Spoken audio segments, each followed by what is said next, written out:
नमस्कार, lead India news में आपका बहुत बहुत स्वागत है। मैं हूं डॉक्टर तरुणा एस गौड़। हिंदू विवाह में सप्तपदी यानी कि 7 फेरों का महत्व कौन नहीं जानता। 7 फेरे मतलब 7 जन्मों तक साथ निभाने का वादा। धार्मिक आधार पर तो सप्तपदी हिंदू विवाह का महत्वपूर्ण हिस्सा है ही, लेकिन कानून में भी इसकी बड़ी मान्यता है। दरअसल हिंदू विवाह अधिनियम 1955 की धारा 7 कहती है कि विवाह तभी संपन्न माना जाता है जब सप्तपदी यानी कि अग्नि के चारों तरफ 7 फेरे पूरे किए जाएं, या फिर अगर किसी समुदाय की अलग तरीके की परंपराएं हैं तो वो भी मान्य होती हैं। लेकिन अगर सप्तपदी के बारे में देखा जाए तो हिंदू मैरिज एक्ट में इसका अलग से जिक्र किया गया है। इसी कारण लंबे समय तक कोर्ट्स के अंदर ये माना गया कि सप्तपदी के बिना विवाह अमान्य है। लेकिन दिल्ली हाई कोर्ट ने अब इसी सप्तपदी यानी कि 7 फेरों को लेकर एक ऐतिहासिक फैसला सुनाया है, जो बहुत सारे कपल्स के लिए ज़रूरी हो सकता है। क्या है ये मामला? विनोद कुमार वर्सेस मिसेस गीता, ये जो जजमेंट था 15 सितंबर को आया है और ये दिल्ली हाई कोर्ट की डिवीज़न बेंच ने पास किया है। ताज़ा मामले में इस दंपत्ति की शादी फरवरी 1998 को हुई थी। इनका एक बच्चा भी है। पत्नी ने हिंदू मैरिज एक्ट के तहत पति से तलाक मांगा था, लेकिन पति ने यह दलील दी कि वो अनुसूचित जनजाति लंबाड़ा जनजाति से हैं और उनकी शादी उनकी लंबाड़ा जनजाति की जो परंपराएं हैं उसी के मुताबिक हुई, जिसमें सप्तपदी यानी कि 7 फेरे नहीं हुए थे। इसीलिए इस शादी पर हिंदू मैरिज एक्ट लागू नहीं होता। लेकिन इस मामले में फैमिली कोर्ट ने ये पाया कि हिंदू विवाह रीति रिवाज के अनुसार हुआ था और हिंदू मैरिज एक्ट के अंतर्गत वैध माना गया। इसके बाद मामला हाईकोर्ट पहुंचा, जहां पर हाईकोर्ट ने पति की दलील खारिज करते हुए कहा कि सप्तपदी का न होना विवाह की वैधता को प्रभावित नहीं करता। कोर्ट ने यह भी कहा कि विवाह की वैधता की धारणा यानी कि प्रिजम्पशन ऑफ वैलिडिटी सिर्फ इसलिए नहीं टाली जा सकती कि सप्तपदी का कोई ठोस सबूत नहीं है। जबकि इसके पहले जो दूसरे कोर्ट्स हैं, हाई कोर्ट्स रहे हैं, उनमें हिंदू मैरिज एक्ट 1955 के तहत हुए विवाह को तभी वैध माना गया जब सप्तपदी हुई हो, यानी कि 7 फेरे पूरे हुए हो। लेकिन नए फैसले के असर पर आगे बात करने से पहले हम जान लेते हैं कि सुप्रीम कोर्ट और हाई कोर्ट के अंदर वो कौन कौन से केस हुए हैं जिनमें सप्तपदी यानी कि 7 फेरे ना लिए जाने के कारण शादी को इनवैलिड मान लिया गया था। तो सबसे पहले जो केस था उसका जिक्र कर लेते हैं, शॉर्ट में बताऊंगी मैं आपको। Pooja Soni versus Ratandeep Mishra, Allahabad high court, 2023 का मामला था। यहाँ पर पत्नी ने दावा किया कि शादी हिंदू रीति रिवाज से हुई, लेकिन पति ने कहा सप्तपदी नहीं हुई, 7 फेरे नहीं हुए, इसीलिए ये विवाह वैध नहीं है। तो कोर्ट ने इसमें कहा हिंदू मैरिज एक्ट की धारा 7 के अनुसार सप्तपदी आवश्यक है, बिना फेरों के हिंदू विवाह वैध ही नहीं है।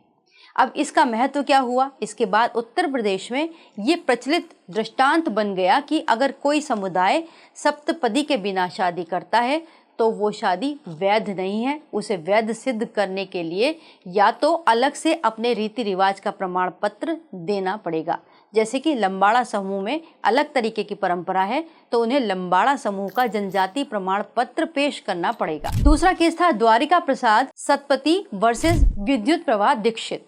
सुप्रीम कोर्ट का यह मामला था 1999 का।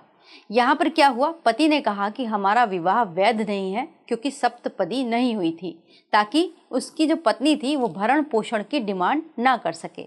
लेकिन सुप्रीम कोर्ट ने कहा भरण पोषण के लिए विवाह का सख्त प्रमाण जरूरी नहीं है।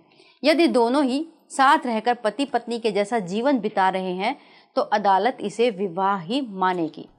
इस फैसले का महत्व क्या हुआ? कोर्ट ने रस्मों की कठोर व्याख्या से ऊपर उठकर स्त्री सुरक्षा और न्याय को प्राथमिकता दी। ये दोनों के लिए मिक्स मामला था। अब तीसरे केस का जिक्र करते हैं, वो है श्रीमती शकुंतला वर्सेस कुंवर सिंह। एमपी का ये केस है, एमपी हाई कोर्ट का। इसके अंदर भी पत्नी ने माना कि न तो अग्नि का पूजन हुआ यानी कि हवन हुआ और ना ही 7 फेरे। तो इस पर कोर्ट ने कहा ऐसा विवाह हिंदू विवाह अधिनियम की धारा 7 के तहत अवैध है। अब इसके बाद यहाँ न्यायालय ने साक्ष्य के रूप में सप्तपदी के अभाव में सीधे सीधे इस शादी को खारिज कर दिया। चौथा जो केस है वो है Surjit Kunwar versus Garja Vyas, Punjab and Haryana high court का, 1993।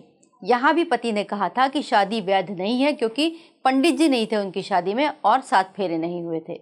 इसके बाद कोर्ट ने निर्णय दिया कि शादी की वैधता इस बात पर निर्भर नहीं कि सभी रस्में हुई हैं या फिर नहीं। यदि सामाजिक रूप से स्वीकार किया गया और पति पत्नी का सहवास हुआ तो विवाह प्रिज्यूम्ड वैलिड माना जाएगा। ये जो केस था वो हालिया दिल्ली हाई कोर्ट का जो फैसला है उसके काफी करीब था। दोनों कोर्ट्स का एक ही दृष्टिकोण था कि 7 फेरे का साक्ष्य ना होना इसका मतलब ये नहीं कि विवाह स्वतः यानी कि खुद ब खुद अमान्य घोषित हो जाए। 5वां केस था Sudhir Kumar Kundu versus state of Bengal Calcutta high court. यहाँ पर विवाद था कि होम यानी कि हवन नहीं हुआ, साक्षी नहीं हुए पूजा में। यहाँ पर भी कोर्ट ने कहा कि यदि पक्षों की परंपराओं में ये रस्में अनिवार्य हैं और वे पूरी नहीं हुई तो विवाह अमान्य माना जाएगा, पर यदि परंपरा में अलग अलग रीति हैं तो वो मान्य मानी जा सकती हैं। इस केस ने स्पष्ट किया कि धारा 7 को लचीले ढंग से पढ़ा जाना चाहिए, यानी कि विवाह तभी वैध है जब या तो 7 फेरे हुए हों या फिर समुदाय के प्रचलित रीति रिवाज के अनुसार वो पूरे हुए हों। जैसे कि दिल्ली हाई कोर्ट 2025 का ये फैसला इनके बीच में एक नई व्याख्या लेकर आता है। यदि सप्तपदी ना भी हुई हो परंतु विवाह अन्य हिंदू रीति रिवाजों के अनुसार हुआ हो और दंपत्ति ने साथ रहकर समाज में पति पत्नी के जैसा एक लंबा जीवन जिया है तो ये शादी अमान्य नहीं हो सकती, चाहे फेरे हुए हो या फिर ना हुए हो।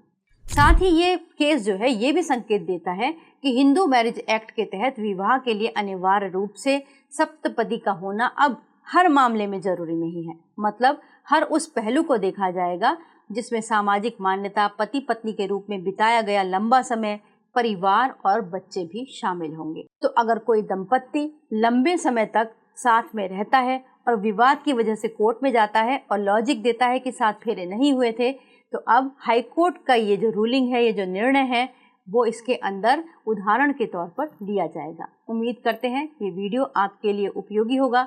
अगर आपको ये अच्छा लगे तो इसे लाइक कीजिएगा, शेयर कीजिएगा और सब्सक्राइब ज़रूर कीजिएगा। वीडियो देखने के लिए बहुत बहुत धन्यवाद। वीडियो को लाइक करें, हमारे चैनल को सब्सक्राइब करें।